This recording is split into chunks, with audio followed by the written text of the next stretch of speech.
The penthouse smelled like expensive regret. Aria Kensington stood at the floor-to-ceiling windows, her reflection a ghost against the glittering Manhattan skyline.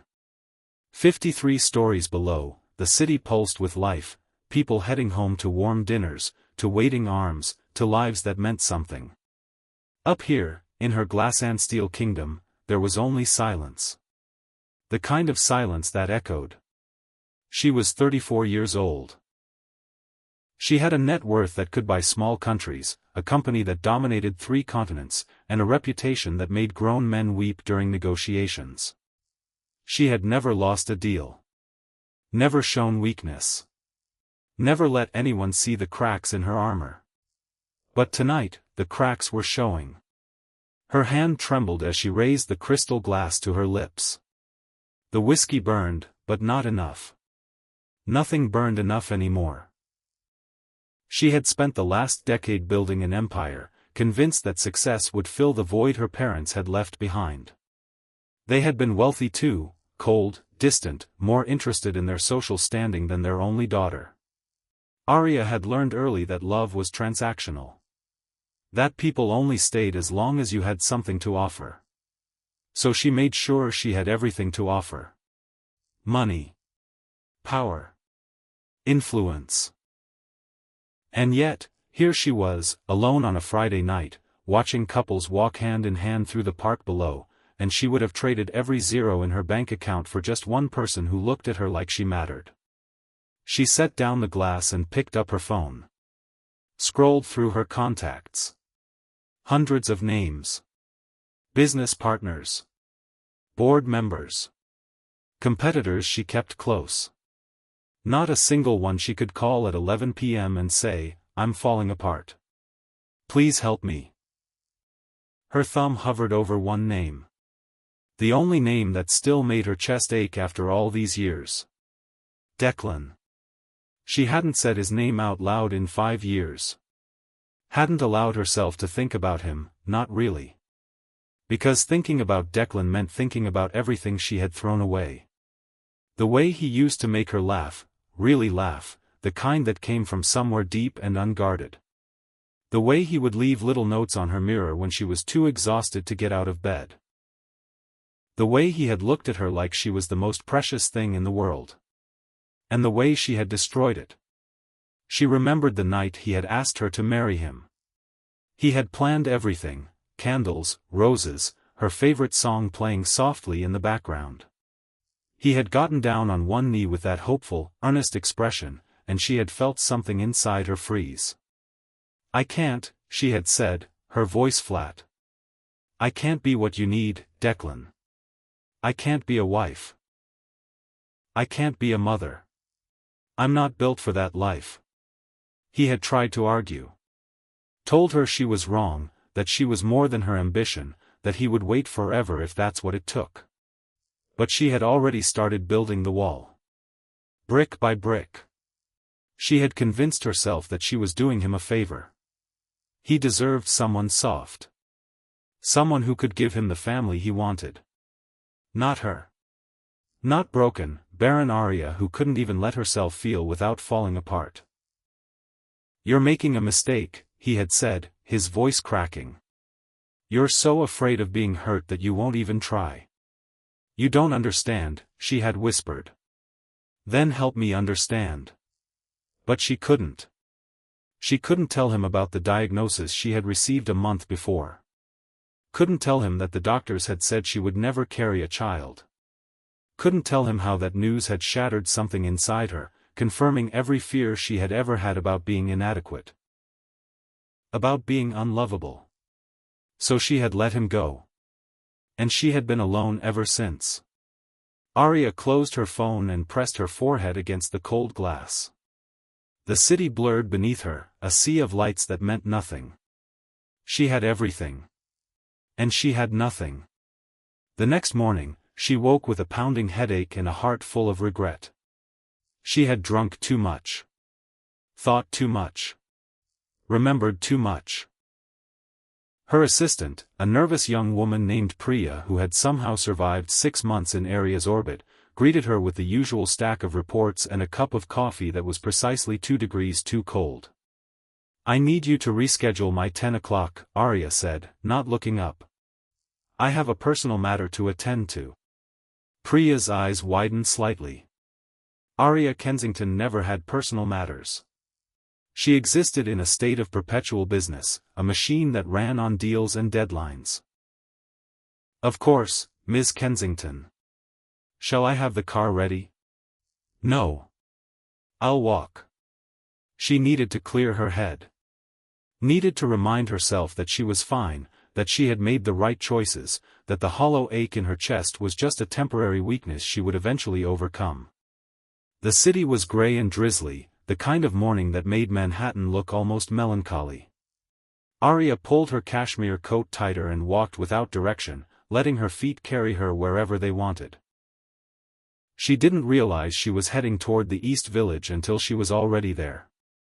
The neighborhood had changed in 5 years, gentrified, polished, filled with trendy coffee shops and artisanal bakeries. But some things remained the same. The old brick buildings. The community garden on the corner. The little park where she and Declan used to spend Saturday mornings. She stopped in front of the park, her heart hammering against her ribs. She shouldn't be here. This was dangerous territory. The kind of territory that made her feel things she had spent years trying to suppress. And then she saw him. Declan was sitting on a bench near the playground, his dark hair streaked with silver at the temples. He was older, they both were, but he was still the most handsome man she had ever seen. He was wearing a simple gray sweater and jeans, and he was laughing at something, his head thrown back, his eyes crinkling at the corners. Arya felt her breath catch. And then she noticed the little girl on his lap. She was maybe 5 years old, with a riot of dark curls and Declan's warm brown eyes. She was clutching a stuffed rabbit and giggling at something he had said, her small face alight with joy. Declan had a child. The realization hit Arya like a physical blow. She had known he would move on. She had hoped he would find someone, build the life she couldn't give him. But seeing the evidence of his happiness, the family he had created without her, was more painful than she had ever imagined. She should leave. Should turn around and walk away and never look back. She had no right to be here, no right to intrude on his life after everything she had done. But then the little girl looked up and saw her standing there. "Papa, who's that?" she asked, pointing with her tiny finger. Declan turned, and his eyes met Arya's. For a moment, neither of them moved. The world seemed to pause, the sounds of the city fading to a distant hum. Arya watched 1,000 emotions flicker across his face, shock, confusion, something that looked almost like pain. And then, to her complete surprise, he smiled. "Arya," he said, his voice warm and familiar. "It's been a long time." She opened her mouth to speak, but no words came. She felt like she had forgotten how to breathe. The little girl tugged on Declan's sleeve. "Papa, is she a friend?" Declan glanced down at his daughter, then back at Arya. "Something like that, sweetheart." He stood, settling the child on his hip. "This is Arya. We used to know each other a long time ago." The girl studied Arya with serious, evaluating eyes. "Are you a princess?" Arya blinked. What? "You look like a princess," the girl said matter-of-factly. "Papa always says princesses are just ladies with sad eyes who need someone to make them laugh." "You have sad eyes."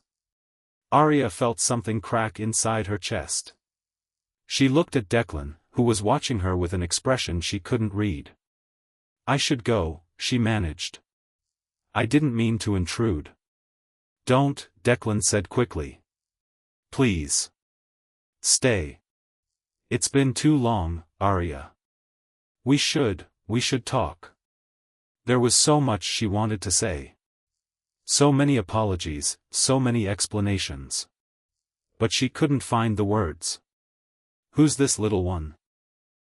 She finally asked, her voice barely above a whisper. Declan's expression softened. This is Lily. My daughter. Your daughter, Arya repeated. She felt like the ground was shifting beneath her feet. You have a daughter. Lily looked between them, her brow furrowed. Papa, is she the lady you used to cry about? Declan's face flushed.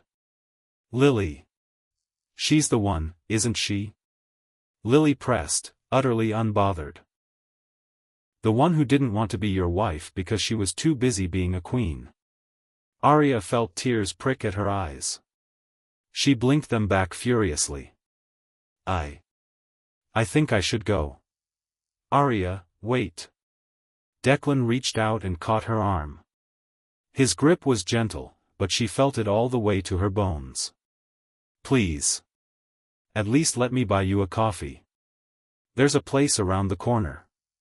I promise I won't keep you long. Lily nodded vigorously. And I get hot chocolate with extra marshmallows. Papa always says yes when I make my sad face. Arya couldn't help it. A laugh escaped her, a surprised, watery sound she didn't recognize. It had been so long since she had laughed. So long since anything had felt real. Okay, she heard herself say. Okay. One coffee. The cafe was small and warm, the kind of place that felt like a hug.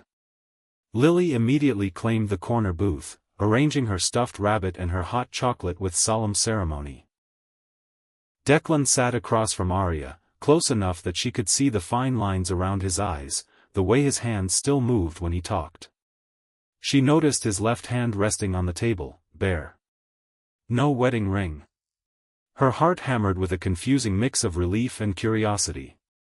They sat in silence for a moment, the weight of 5 years hanging between them. Arya stared at her coffee, her hands trembling slightly. She knew she had to tell him. She had to finally, after all these years, tell him the truth. Declan, she began, her voice barely above a whisper. There's something I need to tell you. Something I should have told you 5 years ago. He looked at her, his eyes gentle. I'm listening. She took a deep breath, steeling herself. Before I ended things, I went to see a doctor. I had been having some tests done. I was scared, Declan. I had been feeling off for months, and I didn't know what was wrong with me. He reached across the table and took her hand. What happened? Arya felt tears welling up in her eyes. The doctors told me I was infertile. They said I would never be able to carry a child. They said my body, it just doesn't work the way it's supposed to. There's a condition, anovulatory infertility. It means I don't ovulate. I can't get pregnant. I can never have a baby. The words came out in a rush, and once they were out, she felt like she couldn't stop. The tears were streaming down her face now, hot and unstoppable. I was so ashamed, she continued, her voice cracking. I felt so broken. So incomplete. I knew how much you wanted a family. I knew you dreamed of having children, of being a father. And I couldn't give you that. I couldn't give you the one thing you wanted most in the world. So I convinced myself that I was doing the right thing by pushing you away. I told myself you deserved better. You deserved someone whole. Someone who could give you everything. Declan was watching her, his expression unreadable. She couldn't tell what he was thinking, and that scared her even more. I thought if I let you go, you would find someone else, she continued, her voice breaking. Someone who could give you the family you always wanted. Someone who wasn't defective. Someone who wasn't me. Arya, he started, but she held up her hand. Please, she said. Let me finish. I need to say this. I need you to understand why I did what I did. It wasn't because I didn't love you. It was because I loved you too much to trap you in a life you didn't choose. I couldn't bear the thought of you waking up one day and resenting me because I couldn't give you children. I couldn't bear the thought of you staying out of obligation, out of pity. So I left. I broke both our hearts because I thought it was the right thing to do. I thought I was being selfless. But I was just scared. I was so scared. She looked down at her hands, unable to meet his eyes. And now I see you with Lily, and I realize you didn't need me. You built a family anyway. You found a way to have everything you always wanted without me. And that's good. I'm happy for you. I am. But it also hurts. It hurts so much because it proves that I was right. You didn't need me. You never needed me. Silence fell between them. Arya could hear Lily humming softly as she sipped her hot chocolate, completely oblivious to the emotional weight of the conversation happening beside her. Then Declan did something unexpected. He laughed. It wasn't a cruel laugh. It wasn't mocking. It was warm and gentle, the kind of laugh that came from a place of deep understanding. Arya, he said, shaking his head. You are the most infuriatingly stubborn woman I have ever met. She looked up, startled. What? Do you honestly believe that I would have stopped loving you just because you couldn't have a baby? He asked, his eyes searching hers. Do you really think that little of me? That's not. Because that's what it sounds like, he continued. It sounds like you thought my love was conditional. Like it depended on you being able to give me something. And that's not love, Arya. That's a transaction. I didn't mean. I know what you meant, he said softly. I know you thought you were protecting me. I know you convinced yourself that you were doing the right thing. But you were wrong. You were so wrong. He reached across the table and took both her hands in his. His grip was warm, steady, grounding. Do you want to know something? He asked. When you left, I was devastated. I spent months trying to figure out what I had done wrong. I replayed every conversation, every argument, every moment. I convinced myself that I had failed you somehow. That I hadn't been good enough, patient enough, loving enough. Arya shook her head frantically. No, Declan. That's not. Let me finish, he said gently.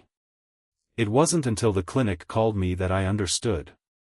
They had your emergency contact on file, and they called to follow up on your test results. They told me about your diagnosis. And that's when everything clicked.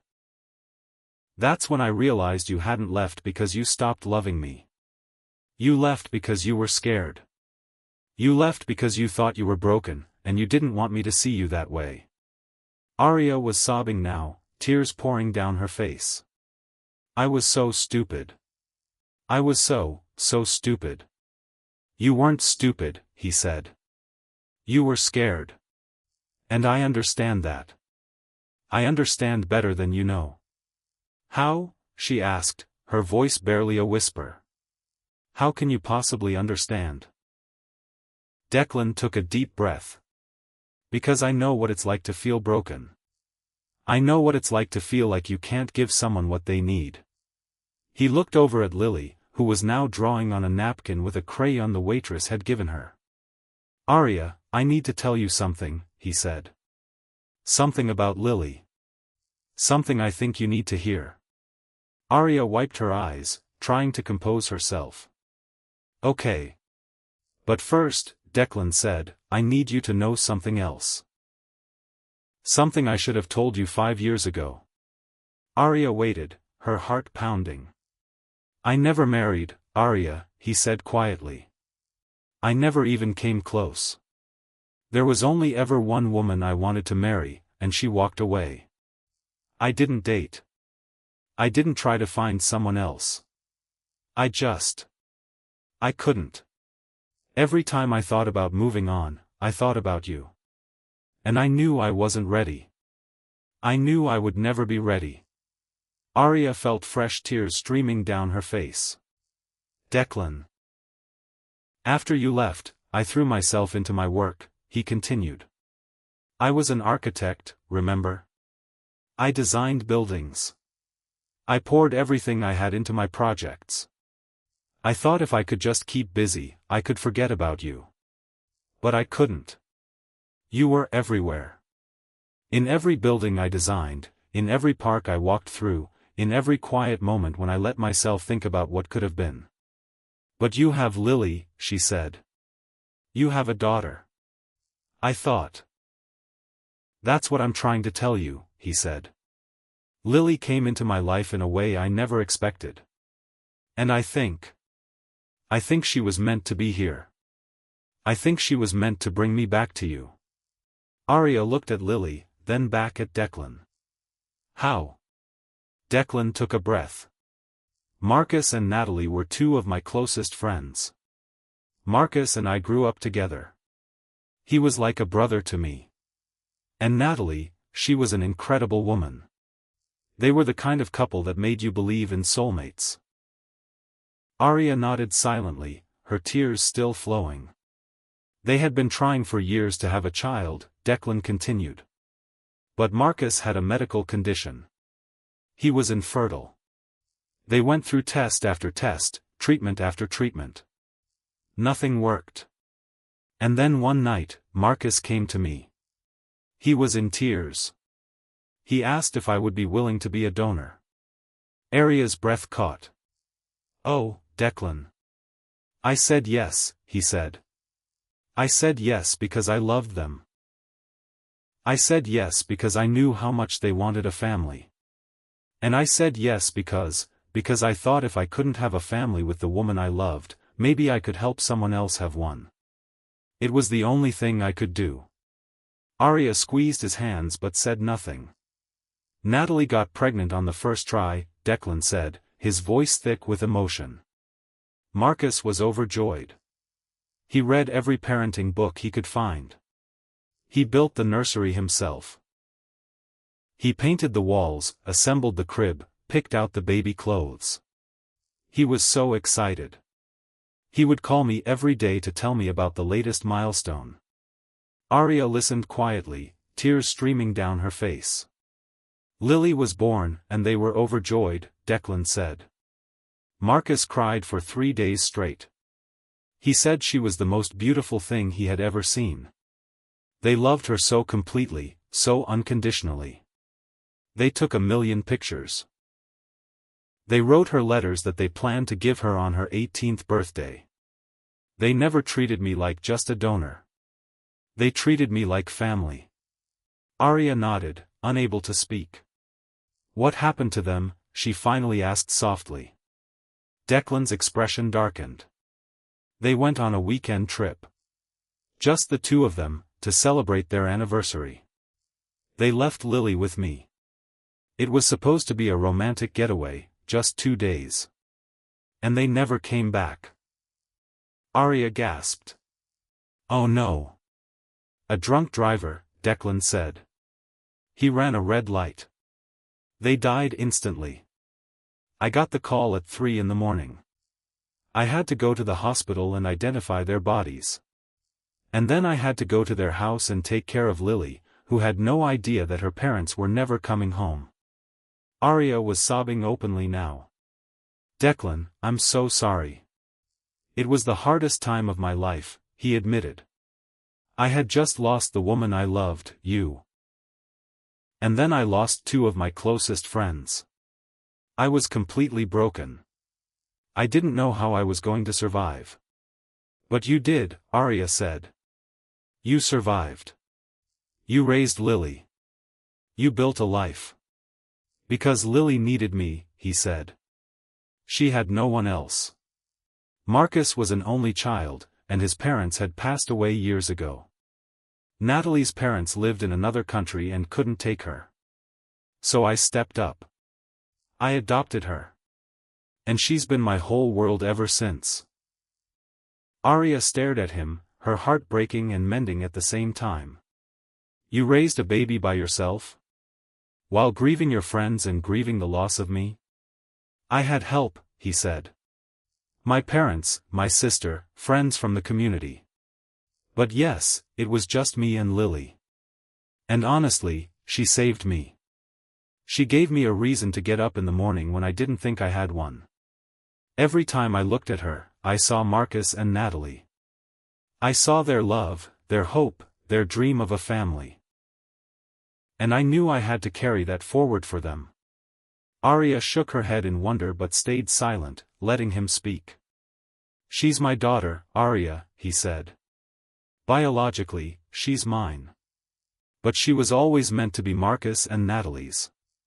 I was just the vessel that helped them create their miracle. And when they were gone, I became her father. I became everything they would have wanted me to be. And all this time, Arya whispered, I thought you had moved on. I thought you had found someone else, built a family without me. I thought you didn't need me. Declan reached across the table and cupped her face in his hands. Arya, listen to me. I never stopped loving you. Not for one single day. I built a life without you because I had no choice. I had to be there for Lily. I had to be strong for her.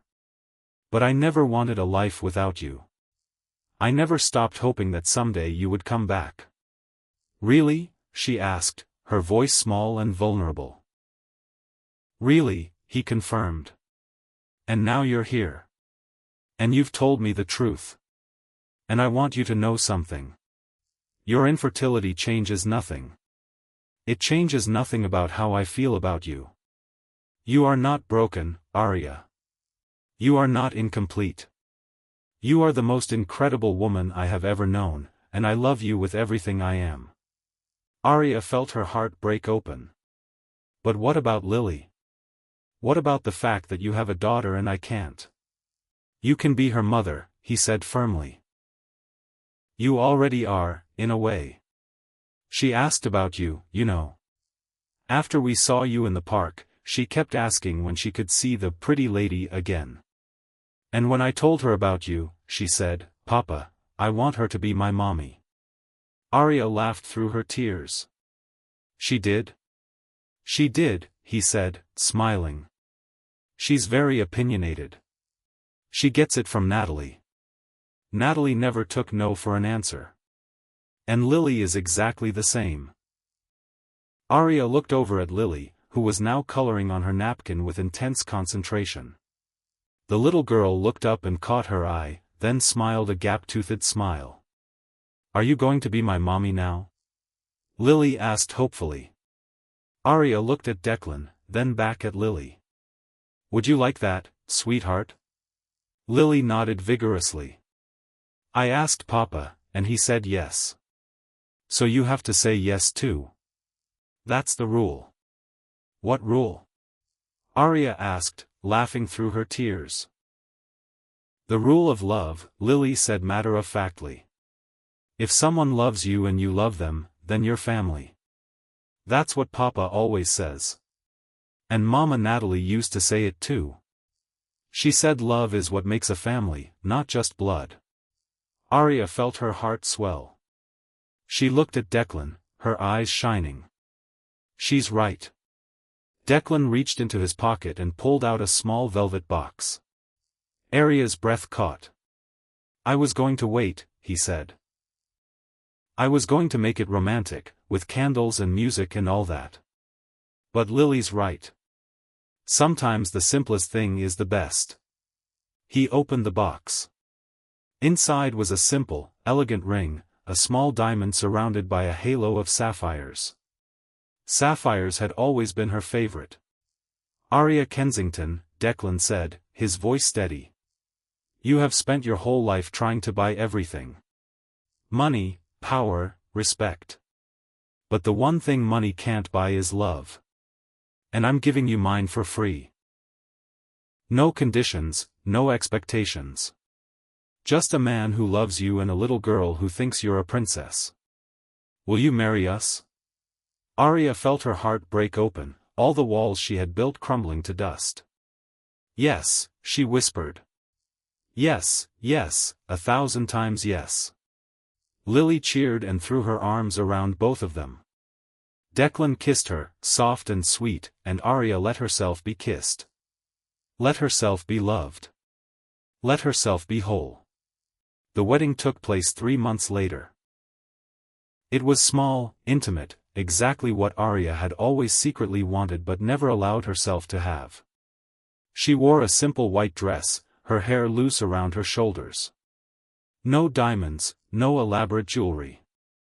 Just a woman who had finally learned that the best things in life couldn't be bought.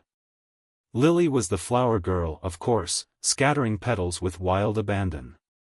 She took her job very seriously, insisting on wearing a tiara because princesses wear tiaras at weddings. Declan wore his one good suit, the same one he had worn 5 years ago when he had gotten down on one knee in what felt like another lifetime. Marcus's parents, Margaret and Richard, were there, their eyes filled with tears of joy. They had welcomed Arya into their family with open arms. Arya's mother was conspicuously absent. She had sent a cold, formal note congratulating Arya on her life choice. Arya had thrown it in the trash without reading it fully. When it was time for their vows, Arya didn't read from a card. She spoke from her heart. Declan, I spent my whole life running. Running from love, running from vulnerability, running from the terrifying prospect of letting anyone see who I really was. I convinced myself that I didn't need anyone, that I was better off alone. And I was wrong. She paused, taking a breath. You saw through all of it. You saw through the money and the power and the carefully constructed walls, and you loved me anyway. You gave me a second chance I didn't deserve. You gave me a family I never thought I could have. You gave me a daughter who calls me Mama. And I promise you, with everything I am, that I will never run again. I will stay. I will fight. I will love you with every broken, beautiful piece of my heart. Declan's eyes were bright with unshed tears. Arya, I have loved you for as long as I can remember. I loved you when you were impossible, and I loved you when you broke my heart, and I love you even more now that you found your way back to me. You are the strongest, bravest, most incredible woman I have ever known. And I will spend the rest of my life proving to you that you are not broken. You are complete. You are whole. You are everything. When the officiant pronounced them husband and wife, Lily ran up and hugged them both, and the small crowd erupted in applause. Arya looked around at the people who had come to celebrate their love. She realized, with a start, that she wasn't scared anymore. She wasn't lonely. She wasn't empty. She was home. 5 years later, Arya sat on the front porch of their house in the suburbs, watching Declan chase Lily and their new daughter, Emma, around the backyard. The evening sun was setting, painting the sky in shades of orange and gold. She had stepped down from the corporate world 3 years ago. The foundation she had started, the Kensington Heart Family Initiative, provided scholarships and support for children in need. It was her way of giving back, of making sure no child ever felt as alone as she had. Lily was 10 now, smart and fierce, with her father's kind eyes and her mother's determination. Emma was 3, a whirlwind of energy and mischief who had Arya wrapped around her tiny finger. After years of believing she could never have children, they had adopted Emma when she was just a baby. The adoption had been Arya's idea. She had wanted to give another child the love and stability she had found with Declan and Lily. She had finally realized that being a mother wasn't about biology. It was about love. Every year on Marcus and Natalie's anniversary, they visited their graves together. Lily would leave flowers and tell them about her life. She would tell them about her new mother, Arya, and her little sister, Emma. She would tell them how happy she was, how loved she felt. "Mommy, come play," Emma called, her little voice carrying across the yard. Arya smiled and stood up, her heart so full it almost hurt. She walked across the grass, her bare feet cool against the green, and scooped up her youngest daughter. "I'm coming, sweetheart," she said, kissing Emma's cheek. "I'm coming." Declan walked over, wrapping his arms around both of them. "I love you," he said, pressing a kiss to her temple. "I love you too," she replied. "I love all of you." And she meant it. She had spent so long believing that she couldn't have this. That she was broken, incomplete, unworthy of love.